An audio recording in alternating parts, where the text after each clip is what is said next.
Kembali di Sindo Malam pemirsa, viral jenazah harus diangkut dengan ojek melewati jalan ekstrim di Kabupaten Bone Bolango, Gorontalo. Jarak tempuh perjalanan 50 km memakan waktu hingga 5 jam.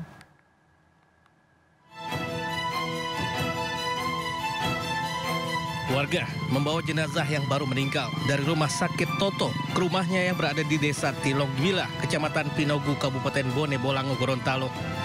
Jenazah dibawa ke rumah duka menggunakan sebuah motor yang telah dimodifikasi dan harus melewati Taman Nasional Boganinani Wartabone.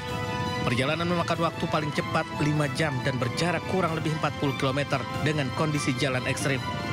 Sesampai di desa Tilong Gila, jenazah langsung disambut isak tangis keluarga.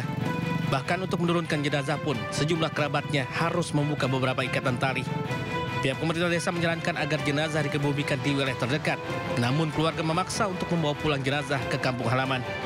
Upaya membuka akses jalan sudah pernah diajukan di Kementerian Kehutanan, namun berbenturan dengan kawasan nasional Boganinani Wartabone. Kejadian ini bukan pertama kali dialami warga Kecamatan Pinogu. Sebelumnya juga sering terjadi kejadian serupa, yaitu berangkat berobat ke rumah sakit naik motor dan pulang dalam kondisi meninggal dunia melalui jalan yang sama. Dari Bone Bolango, Gorontalo, Nur Faizila Hasan, Anyus melaporkan.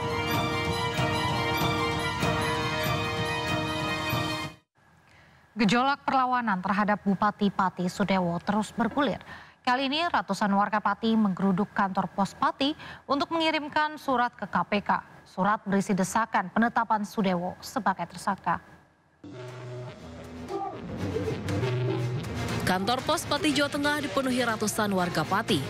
Kali ini bukan untuk berdemo, tapi mengawal pengiriman surat ke KPK berisi desakan agar Bupati Sudewo ditahan dan ditetapkan tersangka dugaan korupsi pembangunan rel kereta. Surat dikirimkan kemarin dan diperkirakan sampai di KPK besok. Kasus dugaan korupsi rel kereta terjadi saat Bupati Sudewo menjabat anggota Komisi 5 DPR RI. Dalam kasus itu, Sudewo diduga menerima sejumlah uang fee dari rekanan proyek. Ada pemanggilan kepada yang bersangkutan terkait dengan dugaan tindak pidana korupsi pada proyek pembangunan jalur kereta ya, khususnya di wilayah Jawa Tengah. Kita tunggu apakah nanti yang bersangkutan hadir memenuhi panggilan. Pemeriksaan terhadap Sudewo seharusnya berlangsung Jumat pekan lalu, namun Bupati Pati itu mangkir. Tim Liputan iNews melaporkan. KPK akan memeriksa Bupati Pati Sudewo terkait kasus dugaan korupsi proyek jalur kereta api Rabu besok. Penjadwalan ulang pada pemeriksaan yang akan dilakukan di Gedung Merah Putih KPK Jakarta merupakan permintaan Sudewo. Sebelumnya Sudewo yang diduga menerima aliran dana dari pembangunan jalur kereta api saat menjabat anggota DPR sempat absen dari panggilan KPK. Meminta untuk dilakukan penjadwalan ulang pada tanggal 27 Agustus. Sampai saat ini masih terjadwal sesuai dengan tanggal tersebut. Jadi kita bersabar, kita sama-sama tunggu dan kami meyakini yang bersangkutan, terlebih itu permintaan penjadwalan ulang dari saudara SDW sendiri, maka kami meyakini saudara SDW juga akan hadir dalam pemeriksaan tersebut. Pemirsa, KPK kembali menyita mobil mewah milik Immanuel Ebenezer dari rumah dinas Wakil Menteri Ketenagakerjaan. Selain itu, penyidik juga menyita belasan unit ponsel.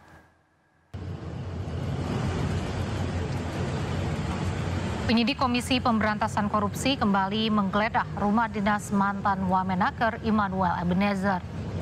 Rumah yang digeledah terletak di kawasan Pancoran, Jakarta Selatan. Dari hasil penggeledahan KPK, menyita 1 unit mobil minibus mewah yang biasa digunakan oleh Noel. Tak hanya itu, penyidik juga menyita barang elektronik dan 11 ponsel milik Noel. Mobil mewah berwarna hitam itu diduga terkait dengan kasus korupsi sertifikasi K3 di Kementerian Ketenagakerjaan yang melibatkan Noel. Menggeledah rumah Noel Ebenezer.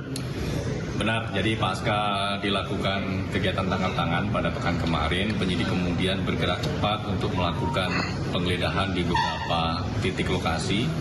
Dan hari ini tim melakukan penggeledahan di salah satu rumah di wilayah Pancoran.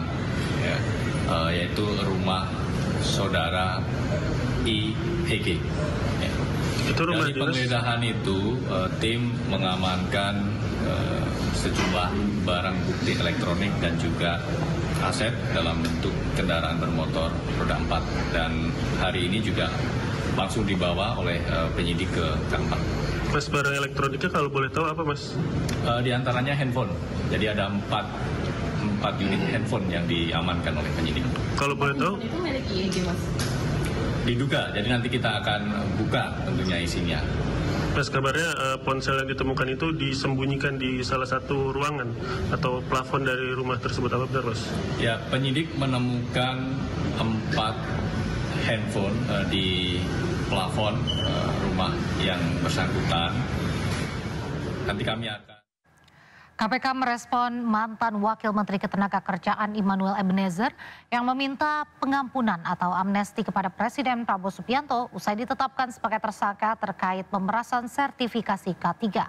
KPK meminta Noel tidak sedikit-sedikit meminta pengampunan.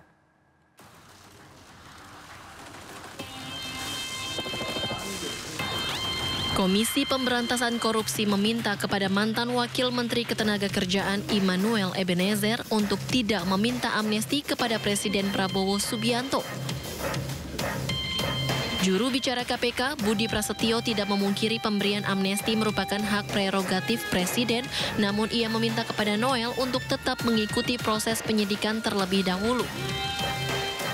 Selain itu, juru bicara KPK juga menegaskan bahwa esensi penegakan hukum adalah pemberian efek jera kepada para pelaku agar tercapainya keadilan di masyarakat. Kita pahami amnesti itu kan hak prerogatif Presiden ya. Meski demikian, ya sebaiknya kepada yang bersangkutan tidak sedikit-sedikit minta amnesti begitu ya. Jadi kita ikuti saja dulu proses penyidikannya. Ini kan masih panjang ya, karena kan ini baru dilakukan kegiatan tangkap tangan, nanti kita lakukan pemeriksaan terhadap para pihak, baik para tersangka, para saksi, ataupun pihak-pihak lainnya, untuk didalami keterangan-keterangannya, sehingga informasi-informasi ini menjadi lengkap dalam proses. Diketahui Immanuel Ebenezer terjaring operasi tangkap tangan dan ditetapkan sebagai tersangka kasus pemerasan pada pengurusan sertifikat keselamatan dan kesehatan kerja di Kementerian Ketenagakerjaan. Immanuel disebut telah menerima aliran dana sebesar 3 miliar rupiah dari total pemerasan dan atau gratifikasi senilai 81 miliar rupiah. Dari Jakarta, tim liputan iNews melaporkan. Pasca jadi tersangka, Immanuel Ebenezer dipecat oleh Presiden Prabowo Subianto. Tak hanya dicopot dari jabatannya sebagai Wamenaker, Noel juga dipecat dari Partai Gerindra.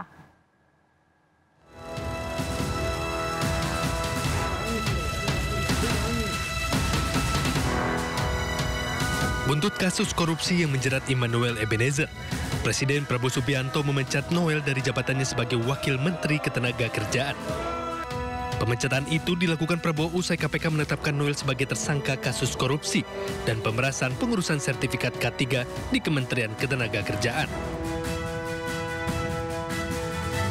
Bapak Presiden telah menandatangani keputusan Presiden tentang pemberhentian Saudara Immanuel Ebenezer dari jabatannya sebagai Wakil Menteri Tenaga Kerja.